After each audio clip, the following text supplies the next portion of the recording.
स्वागत है बच्चों आपका हमारे YouTube channel fun with math में।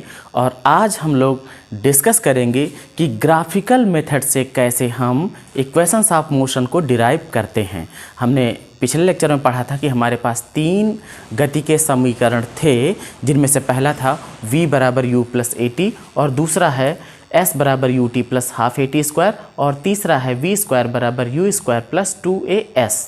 तो इन तीनों इक्वेशंस को हमने पहले ज्योमेट्रिकल मेथड से किया था, लेकिन अब हम करेंगे इसको ग्राफिकल मेथड से। तो सबसे पहले इसके लिए हमारे लिए ज़रूरी है कि एक कोऑर्डिनेट प्लेन हो, और उस कोऑर्डिनेट प्लेन में हम वेग और समय को रिप्रेजेंट करें, क्योंकि हम जानते हैं कि जो हमारा प्रारंभिक वेग होता है वो u होता है, और जो अंतिम वेग होता है उसको हम v से रिप्रेजेंट करते हैं।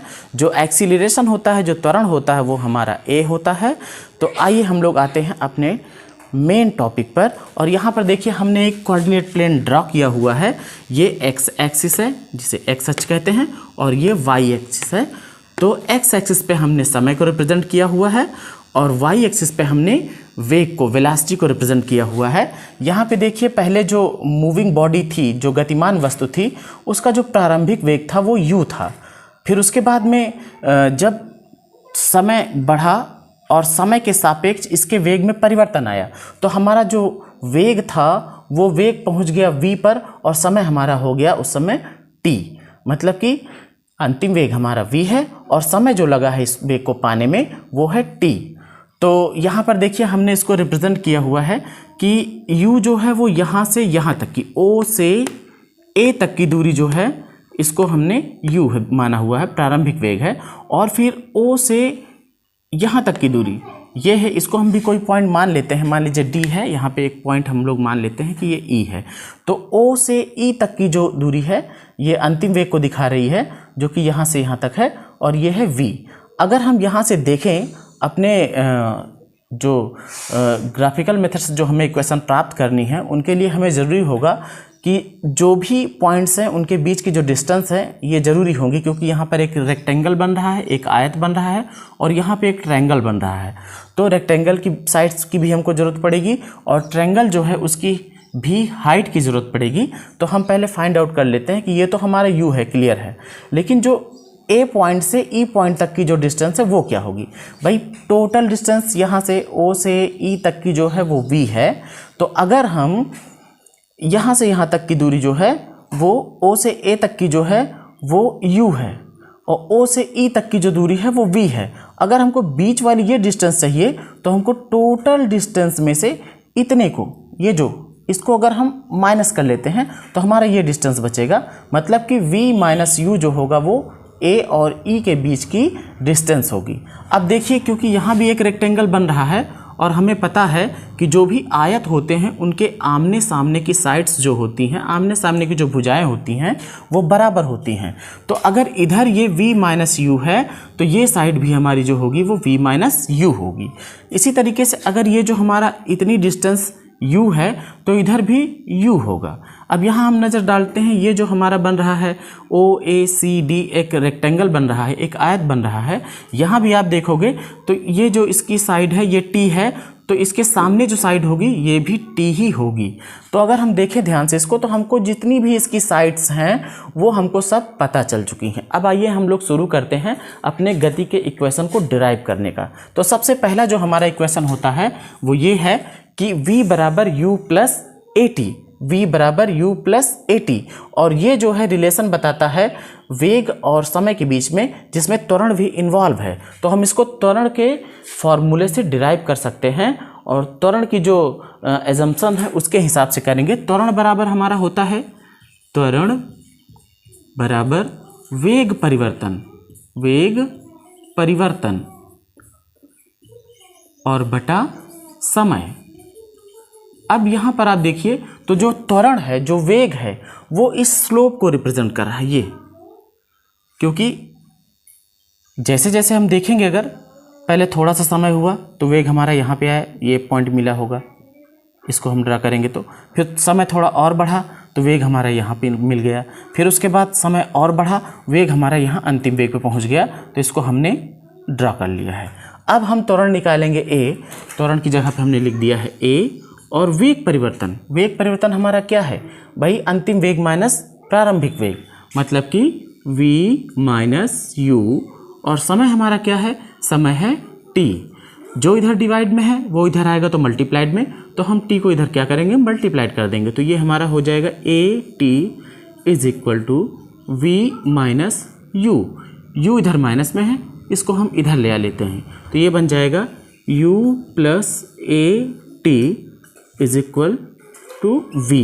इसे हम ऐसे भी लिख सकते हैं, v is equal to u plus at, और यही हमारा गति का प्रथम समीकरण है।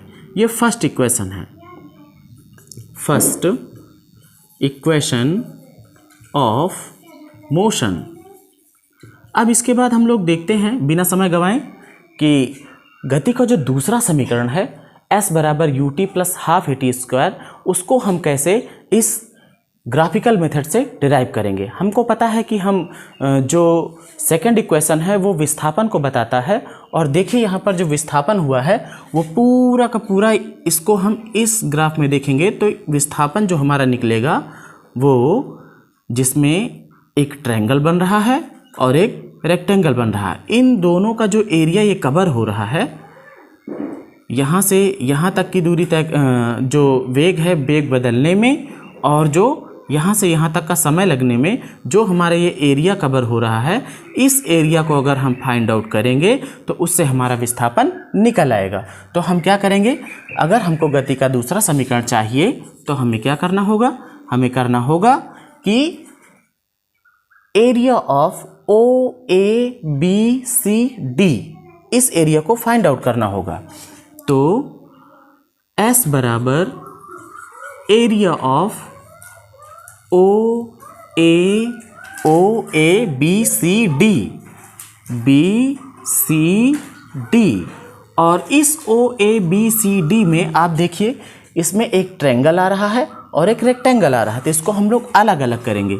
हम देखेंगे S इज इक्वल टू, पहले हम रेक्टेंगल को अलग कर लेते हैं, क्या मिल रहा है, O A C D, area of O A C D plus हमें क्या मिल रहा, इस ट्रायंगल का एरिया मिल रहा, मतलब कि एरिया ऑफ ट्रायंगल कौन सा है, ए सी बी या फिर ए बी सी। अब दोनों के एरिया को हम लोग फाइंड आउट करेंगे। देखिए S बराबर जो एरिया है रेक्टेंगल का एरिया का फार्मूला होता है लंबाई गुणे चौड़ाई, लेंथ इंटू ब्रेड्थ। अब हमारी जो लेंथ है वो है t और ब्रेड्थ है हमारी जो वो है u। हम इसको कह सकते हैं लंबाई गुणे चौड़ाई, दोनों का गुणा हो जाएगा u और t का, तो ये बन जाएगा ut plus area of triangle A B C. त्रिभुज का जो एरिया का फार्मूला होता है वो होता है 1/2 आधार गुणे ऊंचाई, तो 1/2 1/2 आधार हम इसको भी मान सकते हैं, इसको भी मान सकते हैं, लेकिन अगर हमारा कोण ये है, क्योंकि स्लोप यहाँ से बन रहा है, तो इसके सामने की जो भुजा होगी वही हमारी लंब होती है, उसी को हम ऊंचाई मानते हैं। तो हमारा बेस कौन सा होगा, t होगा। 1/2 आधार t गुणे ऊंचाई, ऊंचाई है हमारी v माइनस u। अब हम लोग क्या करते हैं, अगर हम ध्यान दें तो हमारे पास जो है जो दूसरा समीकरण होता है उसमें s बराबर U T plus half A T square, देखेंगे तो ये हिस्सा हमारा कवर हो चुका है। अब यहाँ पर आप ध्यान से देखिए, इसमें हमको ए टी स्क्वायर मिलता है, कहीं पर v नहीं मिलता है और ना ही कहीं पर u मिलता है। तो हम क्या करेंगे, हम गति का जो हमारा पहला समीकरण है वहाँ से हम v की वैल्यू ले सकते हैं। तो s बराबर u टी प्लस 1/2 t, और जो हमारा ये v है इस v की जगह पे हम लिख सकते हैं u प्लस ए टी, तो यहाँ पे हम लिख देंगे u प्लस ए टी और ये माइनस का u। अब इससे क्या हमें मिल रहा है, देखो एक u प्लस का है और एक u माइनस का है, ये दोनों कट जाएंगे। अब क्या मिलेगा हमको, s बराबर u टी प्लस 1/2 t, और इस ब्रैकेट के अंदर अब क्या मिला है, ये सिर्फ हमें मिला है a t, और अगर हम इसको और आगे सॉल्व करें तो हमें ये मिल जाएगा यहाँ पे देख लीजिए बच्चों, s बराबर u t प्लस 1/2 ब्रैकेट है तो इन दोनों का गुणा हो जाएगा, a और t का t से जब गुणा होगा तो t स्क्वायर। ये हमारे पास मिल चुका है गति का दूसरा समीकरण, सेकंड इक्वेशन ऑफ मोशन। अब बिल्कुल भी समय नहीं गंवाएंगे और हम गति के तीसरे समीकरण की तरफ चलेंगे। तीसरा समीकरण हमारा बताता है v स्क्वायर बराबर u स्क्वायर प्लस 2as। कुछ नहीं करना है, बस हमने जो एंगल ये हमारा, क्योंकि वो भी विस्थापन को ही बताता है, तो हम क्या करेंगे, जो हमारा ये पूरा का पूरा एरिया हमने निकाला हुआ था, पहली बार हमने इसको दो पार्ट में निकाला था, एक ट्रायंगल और रेक्टेंगल दोनों को तोड़ दिया था। लेकिन इस बार अगर हम इसको ध्यान से देखें इसको, तो इस चित्र को अगर हम थोड़ा सा ऐसे उल्टा कर लें तो ये हमें कुछ इस तरीके से मिलेगा, ये और ये। अगर आप इसको देखेंगे तो ये एक समलंब चतुर्भुज है, मीन्स इसके आमने सामने की जो ये भुजाएं हैं ये दोनों समांतर हैं, पैरेलल हैं, ये दोनों पैरेलल हैं और ये दोनों नॉन पैरेलल हैं। तो समलंब चतुर्भुज का जो क्षेत्रफल होगा उसके हिसाब से हम इसको डिराइव करेंगे। देखिए इस चित्र को ऐसे समझ लीजिए, और समलंब चतुर्भुज का जो क्षेत्रफल का फार्मूला होता है वो होता है 1/2 समांतर भुजाओं का योग गुणे ऊंचाई। तो हम लोग उसी का इस्तेमाल करेंगे और तीसरा इक्वेशन हमको मिल जाएगा। तो S बराबर हो जाएगा समलंब चतुर्भुज, और समलंब चतुर्भुज कौन सा हमारा है, OABD। OABD का क्षेत्रफल, और हम इसको कैसे ज्ञात करेंगे, देखिए S बराबर समलंब चतुर्भुज OABD का क्षेत्रफल, फार्मूला होता है 1/2 समांतर भुजाओं का योग। समांतर भुजाएं कौन सी, एक ये भुजा है और इसके समांतर ये है, सिर्फ इतने में हमको ध्यान देना है और कहीं ध्यान नहीं देना है। ये दोनों समांतर हैं, BD और OA, ये दोनों पैरेलल हैं, BD और OA। ये जो हमारी BD थी वो ये थी BD, और OA जो है वो ये है OA। तो BD और OA जो हैं वो क्या हैं, वो पैरेलल हैं। तो BD और OA जब पैरेलल हैं तो हम इसमें समलंब चतुर्भुज का फार्मूला लगाएंगे, समांतर भुजाओं का योग। समांतर भुजाएं कौन सी हैं, समांतर भुजाएं BD और OA हैं। तो OA हमारी है U और BD पूरी की पूरी साइड लेंगे, पूरी की पूरी साइड हमारी जो यहाँ से यहाँ तक की वो क्या है, V है। देखिए BD, ये एक पूरा रेक्टेंगल बन रहा है और आमने सामने भुजाएं बराबर होती हैं, तो ये V है तो ये भी V होगी, ठीक है। तो एक साइड ये हमें जो मिली है वो पूरी की पूरी यहाँ से B से D तक की जो साइड है वो क्या है, वो V है। और जो ये वाली समांतर भुजा है जो दूसरी वाली, ये है U। तो U प्लस V, चाहे V प्लस U करो चाहे U प्लस V करो, और गुणे ऊंचाई। अब इसमें ऊंचाई कौन सी होती है, अब देखिए ये तो ऊंचाई हो नहीं सकती, ऊंचाई जो होगी वो 90 डिग्री पे होगी। तो ऊंचाई ये है हमारी, कौन सी, ये वाली। ये इस चित्र को पूरा ऐसे ले जाके हमने रख दिया है, तो ये हमारी ऊंचाई बन जाएगी। और ऊंचाई कितनी, हमारी ऊंचाई है T, तो यहाँ पे हमने गुणा T कर दिया है। अब देखिए जो हमारा इक्वेशन था गति का तीसरा समीकरण, इसमें कहीं पर भी T नहीं है, तो हम क्या करेंगे, T की वैल्यू निकालेंगे। कहाँ से निकालेंगे, गति के प्रथम समीकरण से। तो गति का जो प्रथम समीकरण हमारा है वो होता है V बराबर U, इसको हम समीकरण 1 मान लेते हैं, U प्लस AT। यहाँ से हम T की वैल्यू निकालेंगे तो U को इधर भेज देंगे, V minus U is equal to AT। और जब T की वैल्यू निकालेंगे तो A इधर गुणे में है, इधर आएगा तो भाग में आ जाएगा, तो V minus U upon A। इसको क्या करेंगे, समीकरण 1 में रख देंगे।